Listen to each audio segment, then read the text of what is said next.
Very good, friends. Hi, Doc South here. Hoping you had a very nice Thanksgiving, full of all sorts of great leftovers. And yeah, today, this being Friday, yesterday, Thanksgiving. Oof. I don't know. The dinner itself is great. Very simple and basic in its concept. Roast a turkey, make some mashed potatoes, get the gravy out, little stuffing, so a vegetable of your choice. I don't know. It doesn't have to be Brussels sprouts. It could be string beans. In fact, there's a good choice right there. Or peas and carrots, right? Okay. And then just chow down. Oh, yeah. Oh, is that nice? Huh? Well, yeah, now yesterday was Thanksgiving at my brother's house. We actually had lasagna, which actually, by the way, was very, very good. It was a nice change of pace. But luckily, being a fellow who works at a supermarket, I waited till the last minute. Evidently, our meat department bought a whole lot of turkeys, and they didn't all sell. And frankly, look at the size of a turkey, and a frozen turkey is going to just it's gonna fill a frozen food locker like nobody's business. I mean, 60, 70, maybe 100 frozen turkeys in the locker. You don't got room for the roast beefs and the hamburger and stuff. So they had a sale. And Sandy still can't believe my good luck. But I came home with a very nice, I think it was about an 18-pound turkey. I think it was $5. Yeah, yeah. I know it tastes even better when you get it for a steal.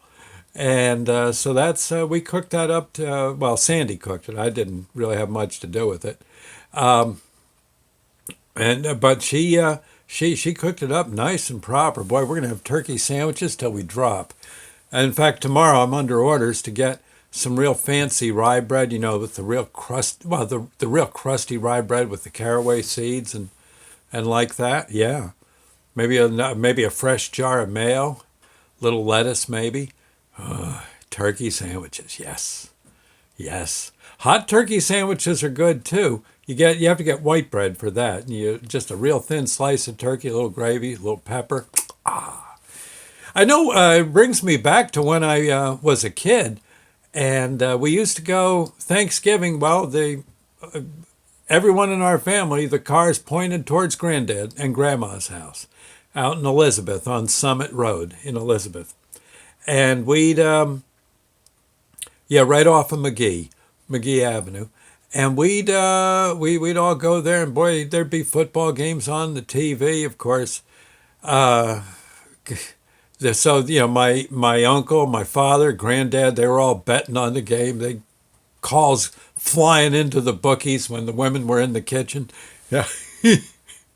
Give me $10 on the Steelers. That's what I want. Yes, and all this, and they'd be screaming and yelling, and of course the turkey would be getting itself cooked, and oh man, and I know when supper time finally came, we all as kids usually got served first, and we ate out in the breakfast room, which was really cool because we didn't have to sit there, with our little suits and ties on, with the grown-ups, listening to nothing but a bunch of boring grown-up talk. we'd be we'd be in the breakfast room, far away from prying eyes, just eating turkey till it squirted out our nostrils. One thing we used to really like to do was we would get these, party rye.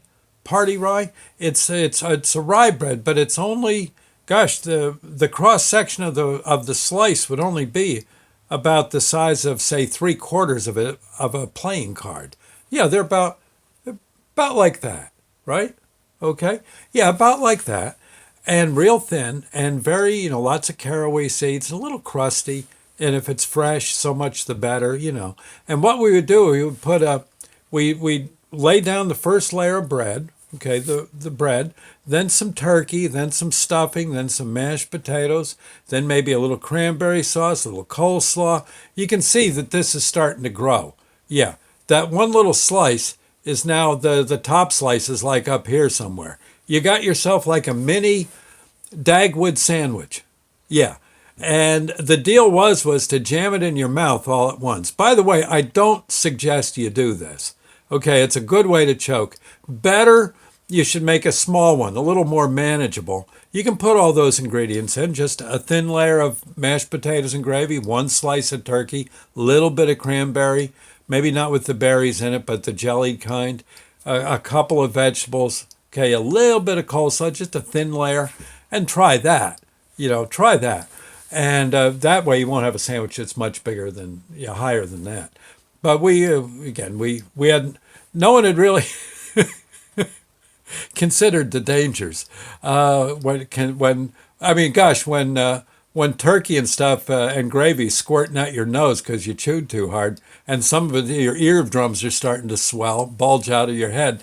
Yeah, you've probably bitten too big a sandwich, taken on too big a sandwich, shoved it in there where it frankly don't belong. It's just a little too much for a kid's mouth. But oh, we loved that. And of course, Granddad had come into the kitchen and sneak over, look at us in the breakfast room. I remember one day he saw us doing those sandwiches. And he said, "What are you kids doing? Geez, what? You guys could choke." And Granddad, these are delicious. And we're trying to talk and gravy's dripping off our chins and stuff. He says, "Yeah, but really, this is..." He's looking, he says, next you know, he grabs a chair. He says, "Make me one of those." And we said, "Sure, Granddad, here, get your rye bread, your party rye." And we laid it out like I explained. He looks at it, he says, "Doggone, that looks... You kids have something here. This is really good." And pretty soon all the grown-ups are in there eating them too. Yeah. And then of course, Grandma was mortified, but other than that, I think Mom too, she was kind of little... "What are you kids doing? You're getting gravy all over your clothes. How are we going to clean your good shirt? Jeez. Yeah, you slobs." That made us want it more. Pretty soon we're thinking about doing something like with the mince pie and the ice cream. We're going to make a mince pie ice cream sandwich and eat that till it squirted out it blew our eardrums out. Yeah, that was good. I'll tell you, Thanksgiving, to this day, I still think of it as my favorite holiday. Yeah. Yesterday at my brother's house, everybody talking and swapping yarns and how you doing, what you up to, all this stuff, and gorfing down that lasagna, which again was delicious. Wasn't quite what I was expecting, but darn it was a nice touch, And there was all these appetizers, all these. One of our relatives, I don't know which one brought it, but they must have lived near some really super deli. And they had all sorts of like little salamis sliced real thin. Oh, that was good. Yes. Wonderful holiday. Yes. I will always, always dearly love Thanksgiving. Just, again, one of the greats. Christmas is nice, but frankly, I don't know. Thanksgiving in all its simplicity, nice meal, and then everybody lays around in the living room like slugs. Back in those days, watching Ed Sullivan or a football game. Yeah, life was good. Yep. Oh, and usually on the way home, that tryptophan would kick in on us kids, and that's in the turkey, and next thing you know, we're out. And it was kind of nice to get carried into the house. Yeah. My father used to say, "You kids fall asleep, I'm leaving you in the car. Hope gypsies get you." But no, he never did. He'd always pick us up. Mom would see to that. Anyway, we'll see you later, friends. Hope you had a great Thanksgiving too. I know I did. Doggone, it was nice. It was nice. Actually, a 2-day event. No, make that 3 or 4-day event. I'm getting some of that rye bread tomorrow. Not the party rye. I'm going to get the big, make me a really, maybe I'll build one on YouTube for you. Show you how it's done. Okay. Anyway, I'll see you later. Thank you, and God bless. And again, I hope you had a great Thanksgiving. Bye now.